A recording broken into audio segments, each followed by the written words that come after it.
রাজনীতিতে শুধু মুখ বদলালেই কাঙ্ক্ষিত পরিবর্তন আসে না, বদলাতে হয় সেই কাঠামো, যে কাঠামো বারবার একই ধরনের সংকট তৈরি করে। এমন বার্তা দিয়েছেন জাতীয় নাগরিক পার্টির এনসিপি দক্ষিণাঞ্চলের মুখ্য সংগঠক হাসনাত আব্দুল্লাহ।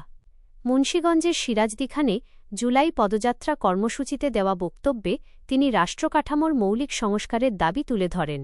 তার বক্তব্যের মূল সুর ছিল, ক্ষমতার পরিবর্তনের চেয়ে গুরুত্বপূর্ণ হল রাষ্ট্র পরিচালনার পদ্ধতিতে পরিবর্তন আনা। হাসনাত আব্দুল্লাহর বক্তব্যে উঠে আসে একটি পুরনো রাজনৈতিক প্রশ্ন, শুধু সরকার পরিবর্তন করলেই কি মানুষের প্রত্যাশা পূরণ হয়, নাকি প্রয়োজন এমন একটি ব্যবস্থা যেখানে প্রতিষ্ঠানগুলো ব্যক্তিনির্ভর না হয়ে নিয়ম ও জবাবদিহিতার ভিত্তিতে পরিচালিত হবে? তিনি অভিযোগ করেন, পরিবর্তনের প্রতিশ্রুতি বাস্তবায়নে ঘাটতি রয়েছে এবং জনগণের প্রত্যাশাকে যথাযথ গুরুত্ব দেওয়া হচ্ছে না। তার মতে, নির্বাচন, প্রশাসন, পুলিশ, গণমাধ্যম ও সাংবিধানিক কাঠামোয় সংস্কার ছাড়া দীর্ঘমেয়াদী পরিবর্তন সম্ভব নয়। জুলাই আন্দোলনের প্রসঙ্গ টেনে তিনি বলেন, তরুণদের আত্মত্যাগকে কেবল রাজনৈতিক বক্তব্যে সীমাবদ্ধ না রেখে রাষ্ট্র পরিচালনায় তার প্রতিফলন ঘটানো প্রয়োজন। যারা পরিবর্তনের জন্য মাঠে ছিলেন তাদের ভূমিকার স্বীকৃতি নিশ্চিত করাও জরুরি। তবে রাজনৈতিক বিশ্লেষকদের মতে, রাষ্ট্র সংস্কারের দাবি বাংলাদেশের রাজনীতিতে নতুন নয়। অতীতেও বিভিন্ন দল কাঠামোগত পরিবর্তনের কথা বলেছে, কিন্তু বাস্তবে তা কতটা কার্যকর হয়েছে সেটিই বড় প্রশ্ন।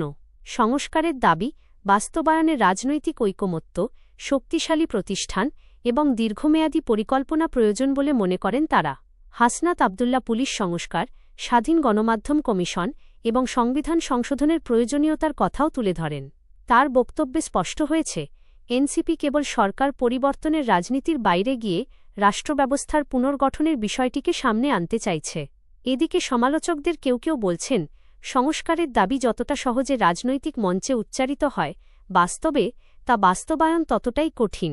কারণ রাষ্ট্রের বড় প্রতিষ্ঠানগুলোতে পরিবর্তন আনতে হলে প্রয়োজন সুস্পষ্ট রূপরেখা ও কার্যকর বাস্তবায়ন পরিকল্পনা। হাসনাত আব্দুল্লাহর সাম্প্রতিক বক্তব্য তাই শুধু সরকারের সমালোচনা নয়, বরং দেশের রাজনৈতিক ভবিষ্যৎ নিয়ে একটি বড় বিতর্কের ইঙ্গিত দিচ্ছে। বাংলাদেশের পরিবর্তন কি শুধু ক্ষমতার হাতবদলে সীমাবদ্ধ থাকবে, নাকি বদলাবে রাষ্ট্র পরিচালনার মূল কাঠামো?